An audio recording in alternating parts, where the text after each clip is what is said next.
ما الذي يفرق بيننا وبينهم؟ منهج السلف، لأن السلف هم الذين فهموا الكتاب والسنة وساروا عليهما، فنحن نتبع السلف الصالح.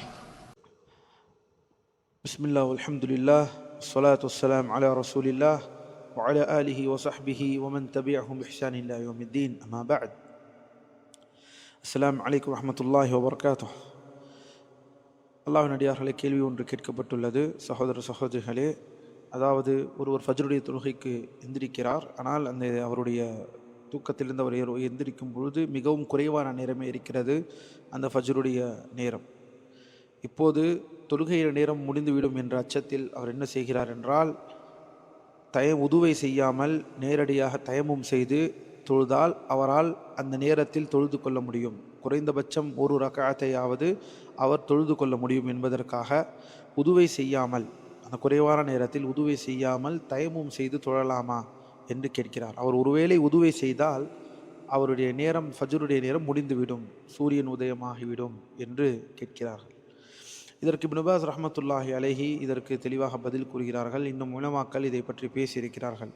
இதில் உலமாக்கள் முக்கியமாக என்ன சொல்கிறார்கள் என்றால், ஒருவர் தூக்கத்தில் இருக்கிறார் என்றால் அவர் வேறு ஒரு நிலையில் இருக்கிறார். தூக்கத்திலிருந்து எந்திரிக்கும் பொழுதுதான், தூக்கத்திலிருந்து ஒருவர் எந்திரிக்கிறாரே அப்போதுதான் அவருடைய நேரமே ஆரம்பமாகிறது.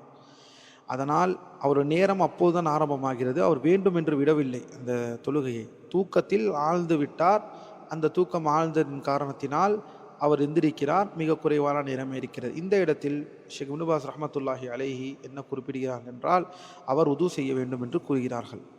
அதாவது இப்னு பாஸ் ரஹ்மத்துல்லாஹி அலைஹி நூருல் அலா தர்ப் என்ற அவருடைய அந்த ஃபத்வா களஞ்சியத்தில் அவர்கள் இதை பற்றி விவரிக்கிறார்கள். அவர்கள் உது செய்ய வேண்டும். உது செய்ததற்கு பிறகு அவர் தொழ வேண்டும். அது வக்து சென்றாலும் சரி, ஃபஜ்ருடைய வக்து முடிந்திருந்தாலும் சரி, அவர் என்ன செய்ய வேண்டும்? உதுவை செய்ததற்கு பிறகுதான் தொழ வேண்டும், தொழ முடியும் என்று கூறுகிறார்கள். அல்லாஹ்வின் அடியார்களை இதற்கு ஆதாரமாக என்ன சொல்கிறார்கள் என்றால், இப்னு பாஸ் ரஹ்மத்துல்லாஹி அலைஹி ஹதீஸ் ரசூலில்லாஹி ஸல்லல்லாஹு அலைஹி வஸல்லம், மன் நாம அனி ஸலாத்தி அவ் நஸியஹா ஃபல்யுஸல்லிஹா இதா தக்கரஹா லா கஃபாரத்தன் லஹா இல்லா தாலிக். அதாவது அல்லாஹ்வின் தூதர் ஸல்லல்லாஹு அலைஹி வஸல்லம் அவர்கள் கூறுகிறார்கள், யார் ஒருவர் தொழுகையில் தூங்கி தொழுவதற்கு அவர் உறங்கி எந்திரிக்கிறாரோ, அல்லது தொழுகையை தொழ மறந்து விடுகிறாரோ, உண்மையிலே அவர் மறந்து விட்டார் என்றால் அப்போது அவர்கள் அதை ஞாபகமூட்டும் நேரத்தில், எப்போது அவர்களுக்கு அது நினைவில் வருகிறதோ, அவர்கள் தொழுகையை விட்டுவிட்டோம் அல்லது தூக்கத்திலிருந்து எந்திரித்தவுடன் மிக குறைவான நேரமே இருக்கிறதே என்ற அந்த நேரம் வருகிறதோ, அப்போது அவர்கள் தொழுது கொள்ளட்டும் என்று சொல்லக்கூடிய இந்த ஹதீஸை அந்த நேரத்தில் தொழுது கொள்ளட்டும் என்று சொல்வதினால் உலமாக்கள் என்ன சொல்கிறார்கள் என்றால், தூக்கத்தில் இருப்பவர்கள் அவர்களுடைய நேரமே அவர் எந்திரித்ததற்கு பிறகுதான் ஆரம்பமாகிறது. அதனால் இதை அடிக்கடி இந்த தவறை அடிக்கடி செய்யாமல் என்ன செய்ய வேண்டும்? தொழுகையை முன்னேரத்திலே சரியான நேரத்தில் எந்திரித்து தொழ வேண்டும்.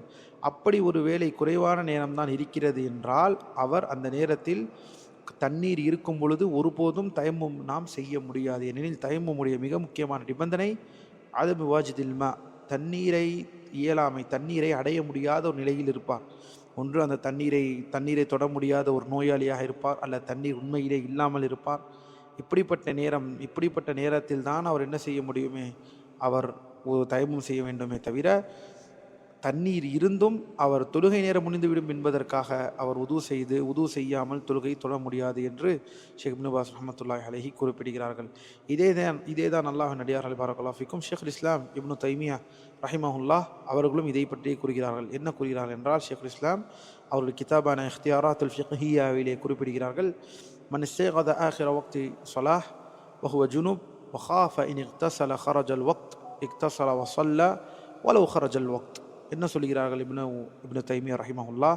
இது இன்னும், அதாவது குளிப்பு கடமையான நிலையில் எந்திரிக்கக்கூடியவர்களை பற்றி பேசுகிறார்கள் இப்னு தைமியா ரஹிமஹுல்லாஹ். அதாவது ஒருவர் கடைசி நேரத்தில், தொழுகையுடைய கடைசி நேரத்தில் எந்திரிக்கிறார். எந்த மாதிரி நிலையில் எந்திரிக்கிறார்? குளிப்பு கடமையான நிலையில் எந்திரிக்கிறார். மேலும் அவர் பயப்படுகிறார், அவர் குளித்து விட்டு தொழுதால் அந்த குளித்து விடுவதற்குள் அவருடைய அந்த வக்துடைய நேரம் முடிந்துவிடும். அப்படி இருந்தாலும் சரி, அவர் என்ன செய்ய வேண்டும்? கடமையான குளிப்பை குளித்ததற்கு பிறகு வக்து சென்றாலும் சரி அவர் கடமையான குளிப்பை குளித்ததற்கு பிறகு அவர் தொழ வேண்டும். அது வக்துடைய நேரத்தில் அல்லாமல் தொழுதாலும் சரி என்று குறிப்பிடுகிறார்கள். ஒருபோதும் தண்ணீர் இருக்கும் பொழுது தயம்முமிற்கு செல்ல முடியாது. அது கடமையான குளிப்பாக இருக்கட்டும் அல்லது உதுவாக இருக்கட்டும்.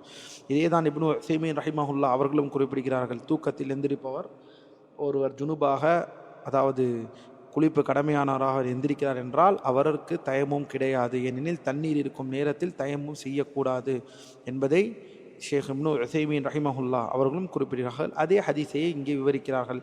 மன்னாம அன் ஸலாத்தின் அவ் நஸியஹா ஃபல்யுஸல்லிஹா இதா தக்கரஹா. யார் ஒருவர் தொழுகையை, அதாவது தூங்கி விடுகிறாரோ, தொழுகை தொழாமல் தூங்கி எந்திரிக்கிறாரோ அல்லது மறந்து விடுகிறாரோ, அவர்கள் எப்போது அவர்களுக்கு நினைவு வரும் பொழுது அவர்கள் அதை தொழுது கொள்ளட்டும் என்று சொல்வதனால் அந்த நேரம் அப்போது தான் ஆரம்பமாகிறது அந்த தூக்கத்தில் எந்திரித்தவருக்கு. அதனால் அப்போது தான் நேரம் ஆரம்பமாகிறதால் அவர் என்ன செய்ய வேண்டாம், அவசரமாக தயமும் செய்து ஷர்த்தை விட்டுவிட்டு தயமும் செய்து தொழுவது கூடாது. அவர் என்ன செய்ய வேண்டும், உதுவை செய்ததற்கு பிறகுதான் அவர் தொழ வேண்டும் என்று குறிப்பிடுகிறார்கள். அல்ஹம்துலில்லாஹ். அதனால் அல்லாஹ்வின் அடியார்கள், இதே தான் நாம் ஷேக் அரஃபாத் ஹஃபிதஹுல்லாஹ் அவர்களிடம் கேட்டோம். இதை பற்றி ஷேக் அவர்களும் உதுவை செய்ததற்கு பிறகுதான் தொழ வேண்டும் என்று குறிப்பிடுகிறார்கள். வக்கூலு கௌலி ஹாதா வஸ்தக்ஃபிருல்லாஹ் லீ வலக்கும் சுப்ஹானக்கல்லாஹும்ம வபிஹம்திக அஷ்ஹது அல்லா இலாஹா இல்லா அன்த அஸ்தக்ஃபிருக வ அத்தூபு இலைக். نقول بيننا وبينكم السلف، بيننا وبينكم الكتب. كان أحمد يقول البدع بيننا وبينكم الجنائز.